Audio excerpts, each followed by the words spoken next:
Kamusta po kayo, Miss Belle? Pakigamit po yung mic. Okay Baka lang kung po. magsalita ang puson, matatakot kami. Okay lang, okay lang. Okay lang po kayo. Opo. Kayo naman po, Miss Ami. Okay na okay po. Ate Belle, excited ka ba for today? Siyempre. Nakatulog ka ba ng mahimbing kagabi o hindi? Inaiba. Excited! Excited! Excited, kinakabahan. Ano mga tumatakbo sa isip mo kagabi nung pinipilit mong matulog? Sino kaya makaka-date ko? Ilang taon na po kayo? 73. Oh! Very young. Hindi halata. 74 na nga sa August. To be fair, bagets pa si Mami. Oh, thank Bagets Tignan mo looking. naman, oo. Thank you. So pretty. Thank you. Yes. At saka, sino po ba nagkumbinsi sa inyong sumali rito? O kayo yung may gusto? Nagkatuwaan kami sa SM sa Zumba eh. Pinagtitripan niyo po kami. Natutuwa sila sa akin kasi matanda na daw ako. Oh, tapos, sino po nagsabi sa inyo, sali ka ng Step Gusto in the Name of Love? makipag-date? Sabi ko, sige. Ayun. Sige. Sige. Madali lang kasi date eh, di ba? Oo, date lang na. Date naman, di ba? Malay mo. masaya. Open ka naman. Yeah. Oo, masaya. How long have you been single? 10 years. 10 years. Tagal Yung na rin. 63 po. Bakit po? Ano po nangyari? Cardiac. Oh, namatay na po. Kinarjak. Kinarjak. Oo. Kumarjak si sir. So, nandun na po kayo, Miss Ami, noong mga panahong nabiyuda siya. Nandun na ako. Nandun na. Kilala ko na siya. Kaibigan ko na siya. Kayo po- Best friends na kayo noon, o hindi pa masyado? 5 years na kaming mag-best friend. Pero, 10 years na siyang biyuda, so nung 5 pero years na wala. kilala lang, Okay. pero hindi parang kami masyadong close. Oo. Ganun. Nandun ka naman nung burol. Wala. Kaya pala hindi ka bines friend ng mga panahon. Sa mga panahon na down siya. Wala pa ka. siya nung time na yun. Oo. Wala. How did you cope dun sa pagkawala? Ang bigat. Kasi siyempre, 46 years kami magkasama. Wow. Pang ilang boyfriend mo siya? Una. Oh my God. First love? First love, First love. tapos Never naging done. husband. Magna 19 lang ako nung mag-asawa. Ilan po So- ang anak nyo? 4. So talagang, nung namatay siya, siguro after 3 months na ospital ako. Oh. Oh, tama na. Oo. Nakakaiyak lang. Pero super in love ka talaga sa kanya?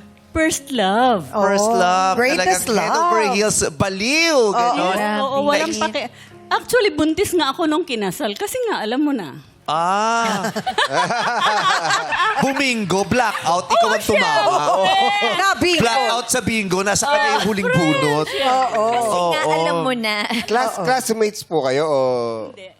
Bingo Magkababata. meets. Magkalugar. Magkalugar? Magkalugar. So, masasabi mo, yung panahon na nakapiling mo siya, those were the best moments of your life. Yes, at saka yun ang best na... Yun ang time na natuto kong lumaban. Yung sa buhay, yung hirap. Kasi siyempre bata ka pa, hindi kami nakatapos. Nag-strive lang talaga kami para mabuhay. Gano'n. Pero success story kasi silang mag-asawa eh. Yun nga, hindi sila nakatapos, tas gumapang, tapos nag-abroad ang asawa mo, di ba? Hanggang sa nakaahon Hanggang kayo. sa nakaahon kami. So, gaano po 3 months na hospital ka? Pero yung total... Healing, healing. Yung healing, yung okay na ako, hindi na ako masyadong Acceptance. umiiyak. Proseso. Nakakangiti na ako ulit. Yung gaano po katagal Nakakangiti yun? na ako, okay na ako. Pero may time talaga, Vice, na siguro talaga ito yung totoo ng buhay. Yung unang asawa, yung first love, kahit na sino dumaan, babalik at babalik yung una na yun sa isip mo. Oo. Kasi 46 years na nasa sistema mo yan Yes. eh, di ba? Yes, yes. Familiar na. Hindi ka naman daw, hindi mo sila makakalimutan. Masasanay ka lang na wala na sila. Oo. Di ba? So sabi mo maraming dumaan pero lagi mo siya naalala. So ibig sabihin maraming nanligaw after. Ay, landi. Gusto ko yung tawa ni Mami Belle. I love the tawa. Ba? 63 pa lang. At may konting yabang yung tao. Yes, may confidence. Paano? Hindi nyo na itatanong. Parang gusto nang sabihin ganun. So marami. Hindi naman. May mangilan-ngilan. May mangilan-ngilan. Mangilan-ngilan. Anong edad kayong medyo marami-rami? 64, 65? Kasi, di ba sabi ko nga, bata ako nag-asawa.